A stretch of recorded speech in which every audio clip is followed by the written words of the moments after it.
Man, what a beautiful day it is outside. I wonder what's over here. Hey, you, come over here. What? Come over here. What? Who are you? What are you doing in my backyard, dude? What do you want? I got the good stuff. The good stuff? What? I got the good stuff. What are you Best on talking the about? market. The best in the market? What? Right here, boy. Oh my Yeah. god! So, this stat thing you're talking about, why should I do it? Well, you should join STAT because, well, first of all, you can test whether you can have a chance of getting a girlfriend or not.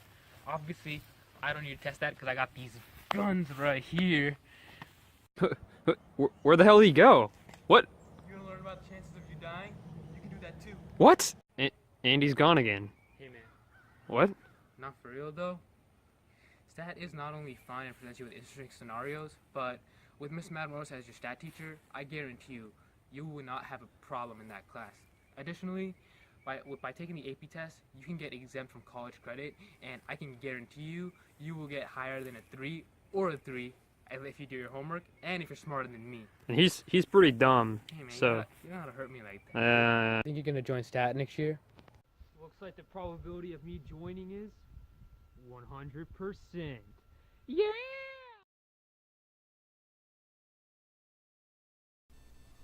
Normal curve calculating, surveying, probability, hypothesis testing. Long ago, the four nations lived in harmony. This was until the probability nation attacked. Only the Avatar, master of all four concepts, could stop them. But when the world needed him most, he vanished.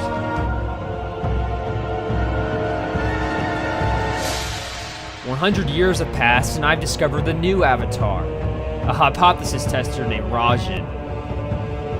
And although his hypothesis testing skills are great, he has a long way before he can save anyone.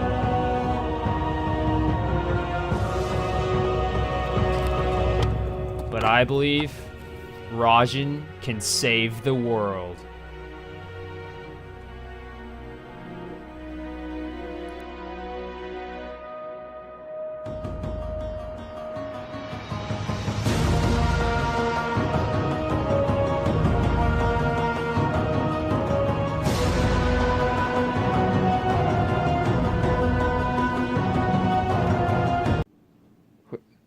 What?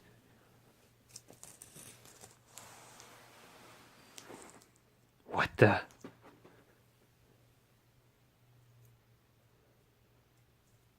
Hello? Hey. Are you alive? Where am I? Last thing I remember, I was conducting a hypothesis test. A hypothesis testing, Nomad. I thought the probability nation wiped you guys off the earth 100 years ago or something. What do you mean? We should have done a hypothesis test for that. We should have seen that coming. That's not possible. There's no way you're a hypothesis tester. You doubt me? In fact, I'm the Avatar, a lousy one at that. I haven't mastered the other 3 concepts, but I can show you my hypothesis testing abilities. For real? You know, I could actually use your help. Come on.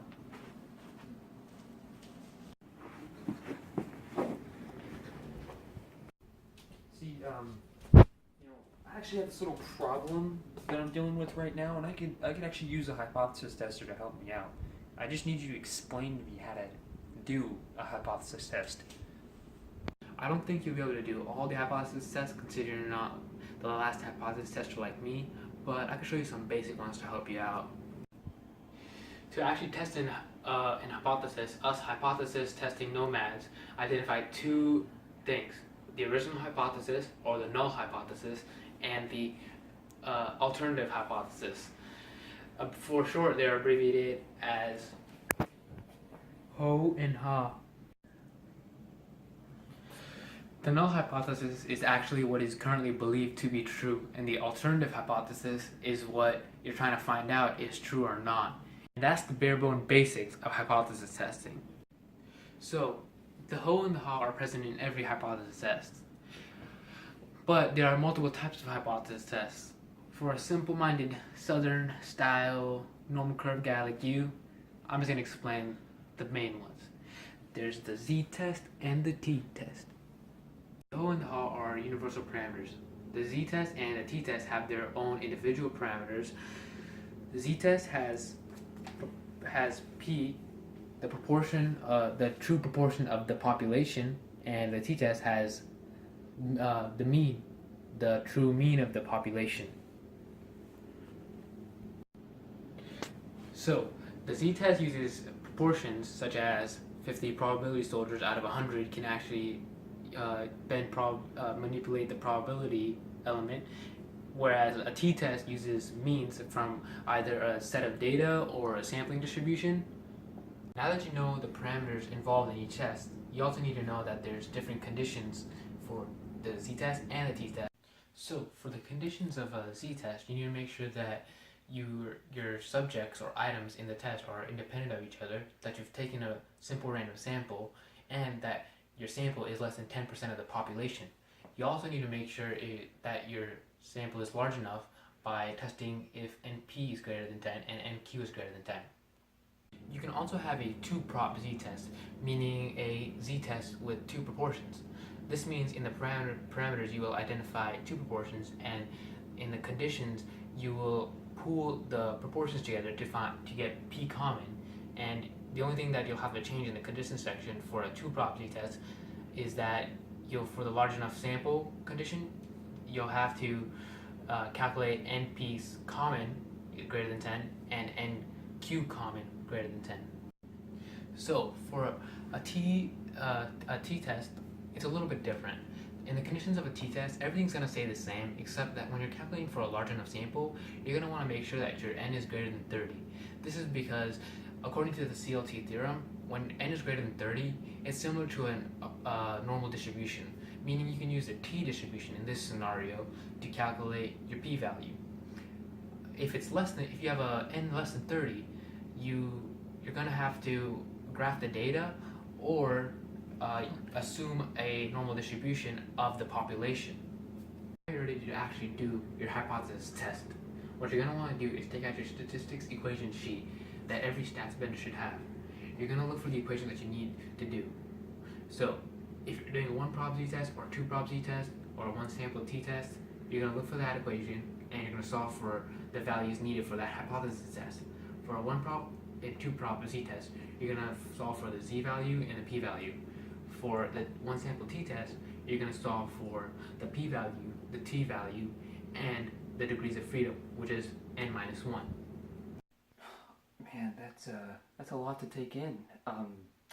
That's cool, I guess. But here's the real reason I wanted to know about hypothesis testing. There's this girl in my tribe down in the normal curve south, and I was wondering if I could test whether or not she really likes me, and if I should, hook up with her, but I'm not really sure, so, what should I do? Dude, the answer to that is simple. If the p-value is too low, reject that O.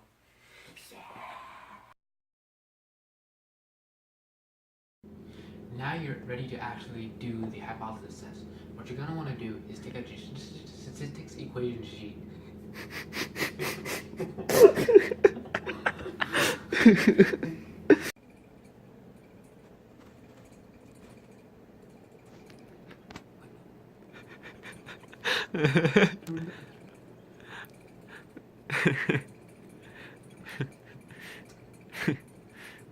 Dude, this would have been so much easier. You're recording.